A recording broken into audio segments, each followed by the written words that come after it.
Hi all. So இன்றைக்கி வந்து புயலின் காரணமாக கிளைமேட் ரொம்ப க்ளவுடியாக சில்லுன்னு இருக்கனால ஒரு சிக்கன் வறுவல் செஞ்சிடலாம் வாங்க. ஸோ என் அத்தை வந்து ஆல்ரெடி ஒரு 5-6 டைம்ஸ் வந்து தண்ணியில் நல்லா சிக்கனை வாஷ் பண்ணி எடுத்துக்கிட்டாங்க. அது கூடயே தயிரை கொஞ்சம் ஆட் பண்ணி ஒரு 2 டைம் வாஷ் பண்ணி எடுத்துக்கிட்டாங்க.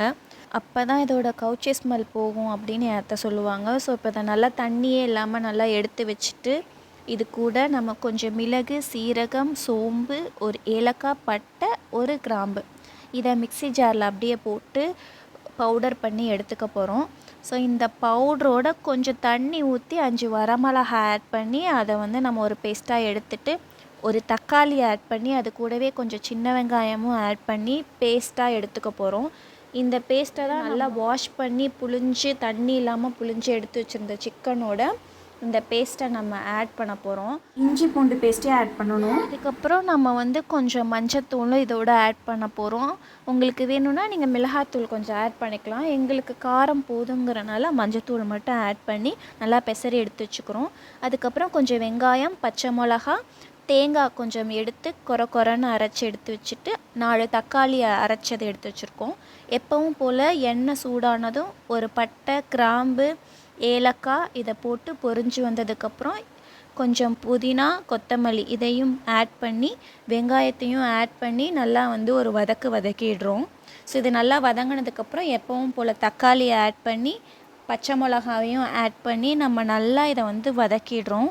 ஸோ வெங்காயம், தக்காளி நல்லா வதங்கினதுக்கப்புறம் நம்ம வந்து ரெடி பண்ணி வச்சுருந்த சிக்கன் இருக்குது இல்லையா, அதை எடுத்து இது கூட வந்து நம்ம ஆட் பண்ண போகிறோம். இப்போ இந்த சிக்கனை வந்து ஒரு கிளறிடுறோம். இப்போ வந்து இதுக்கு தேவையான அளவு உப்பு வந்து நம்ம ஆட் பண்ணிவிட்டு இதை நல்லா ஒரு கிளறி இந்த சிக்கனை வந்து மூடி போட்டு கொஞ்சம் நேரம் வந்து வேக விடலாம். ஸோ இப்போ தண்ணியே இந்த சிக்கனுக்கு தேவையில்லைங்க. ஸோ நீங்கள் இந்த தக்காளி சாறே வந்து அப்படி தண்ணி விட்டு அது கூடயே அந்த சிக்கன் வெந்து நல்லா பயங்கரமாக தண்ணி விடும்.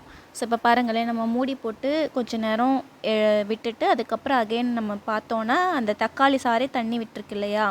ஸோ இப்போ மறுபடியும் வந்து நம்ம வந்து ஒரு 5 மினிட்ஸ் ஒன்ஸ் வந்து இதை வந்து மூடி போட்டு ஓப்பன் பண்ணி கிளறிட்டே இருக்கணும். இது கூட இப்போ நல்லா ஓரளவுக்கு சிக்கன் வந்ததுக்கப்புறம் நம்ம தேங்காய் இருக்குது இல்லையா, அரைச்சி வச்சுருந்த தேங்காவை ஆட் பண்ணி நல்லா ஒரு கிளறிடுறோம். அகெயின் மூடி போட்டு நல்லா வந்து இதை வந்து நல்லா வறுத்துக்கிறோம். இப்போ பாருங்கள், அந்த தண்ணியே இல்லாமல் ட்ரையாக அந்த சிக்கன் வந்துடுச்சு. இப்போ வந்து உங்களுக்கு நல்லா கிரேவியாக வேணும்னா நீங்கள் கொஞ்சம் தண்ணி விட்டு நீங்கள் வந்து தண்ணியோடு வந்து சிக்கன் வெந்துடுச்சுன்னா ஆஃப் பண்ணிக்கலாம். ஸோ இல்லை கிறிஸ்பியாக நல்லா வேணும் அப்படின்னா நல்லா கொஞ்சம் சிம் பண்ணி அந்த சிக்கன் வந்து அப்படியே வந்து ஒரு 5 மினிட்ஸ் ஒன்ஸ் நம்ம கிளறி விட்டுட்டே இருந்தோன்னா நல்லா சிக்கன் வெந்து பயங்கர கிறிஸ்பியாக சூப்பராக இருக்கும். ஸோ இப்போ ஃபைனலி வந்து நம்ம இது ரெடி ஆகிடுச்சு.